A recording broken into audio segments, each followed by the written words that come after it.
अस्सलामुअलैकुम नाजरीन, इस वक्त हम मक्का मुकरमा में हैं और ये बसों के अड्डे पे हैं। ये जो होटल दूर होते हैं उनकी फिर जो शटल सर्विस होती है वो जो हाजी है और उम्रे करने वाले हैं उनको वहाँ बस में बिठा के या यहाँ तक लाते हैं। इसके बाद भी तकरीबन 10 मिनट तक पैदल चलना पड़ता है, 10-7-8 मिनट तक।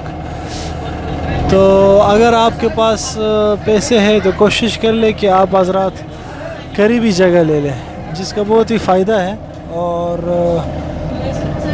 इसका फ़ायदा ये होता है कि जब आप करीब जगह लेते हैं, एक तो नमाज़ें आपको सारी मिल जाती हैं, दूसरा ये कि बस में काफ़ी रश होता है कभी कभार और इंसान को इंतज़ार करना पड़ता है, कभी बस आती नहीं है और कभी दकम पेल होती है। इंसान हैरान हो जाता है कि अब क्या करें।